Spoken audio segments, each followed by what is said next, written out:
A left-wing website recently published an article about Family Research Council filled with misinformation. But that misinformation did not stop 40 House Democrats from following up with a letter to Treasury Secretary Janet Yellen and the IRS Commissioner, quote, expressing concerns, end quote, about FRC's tax status.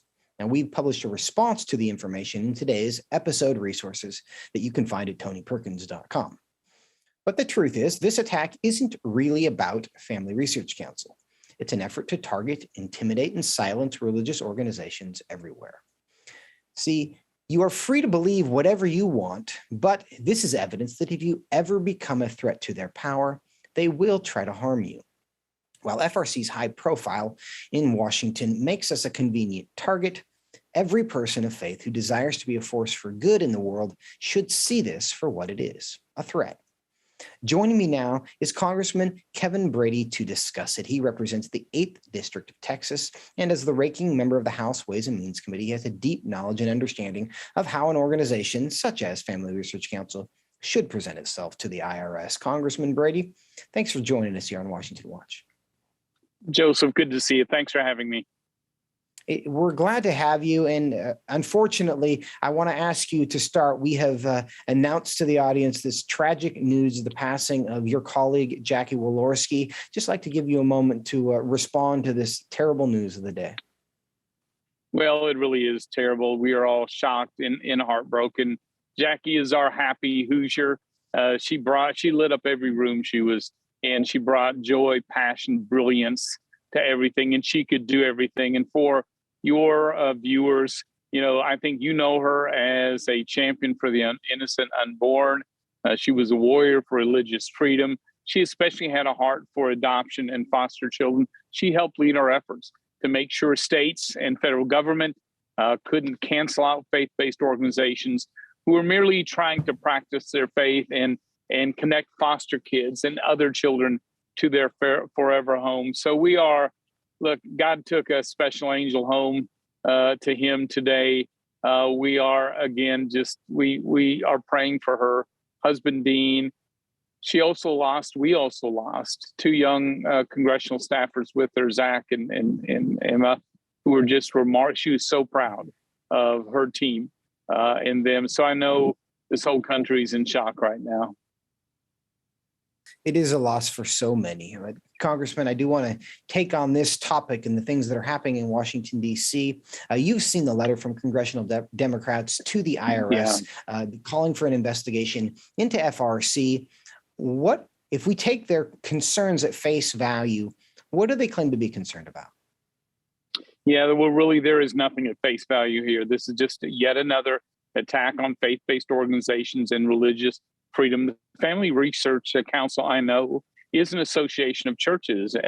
I watched the process that they undertook. It's a very diligent, thoughtful, deliberative process. Was recently with Tony and his team here in the Woodlands, where they were doing outreach in a conference with our faith leaders in our region, offering and providing the services for the ministry and the outreach that churches seek to do across our country and indeed across our world. And so I think this is a politically motivated and a frivolous letter and effort. This IRS, by the way, has a history of targeting faith-based conservatives and faith-based organizations. I hope they will see this for what it is and dismiss this call for any kind of investigation. In Congressman Brady, specifically what they say is because Family Research Council a couple years ago qualified as an association of churches, they're claiming that was done to avoid certain filings, which coincidentally, FRC has continued to file, though not legally required to, has continued to file. So the accusation is you don't want to file these documents that you have been annually filing. So it does seem to be a smear. But as you note, there's some history here because back in just 2 years ago, congressional Democrats sought to strip the tax exempt status of 60 groups that they referred to as, quote, hate groups. Here's what you said at the time. We must not allow the IRS to become politicized. My belief is that the darkest days in America have been when we have weaponized the government. Is that still what's happening here, Congressman? Yeah, that's what I worry about. Every American should worry about an IRS who has the power to destroy through taxation and its actions, that any IRS from any government, any administration, be able to target Americans based on their political or the biblical beliefs. I worry that's happening again today, but I also worry there's now almost a new, not among all on the left, but among some, a tolerance for political violence against faith-based organizations. We saw this in the domestic terrorist attack on Family Research Council, which frankly could have ended up with so many horrific deaths. And there are groups that I think embolden that type of political violence. It is the wrong way to go. And I worry that letters like this and other attacks, embolden more of that. I hope that won't be the case. And Congressman, what do you believe the real intent and motive behind this is? Is this intended to have a ripple effect on others who might speak publicly way FRC does? Yeah, it is. It is. The effort is to intimidate and muzzle faith-based organizations. It's one of the reasons they fought so hard in tax reform in the House, working with Tony Perkins and other leaders, why we repealed the Johnson Amendment to make sure that those who speak from the pulpit, who practice their biblical beliefs, cannot be targeted by the IRS and their tax-exempt status. Unfortunately, that was later stripped out in tax reform, but for the first time twice, actually, we did it.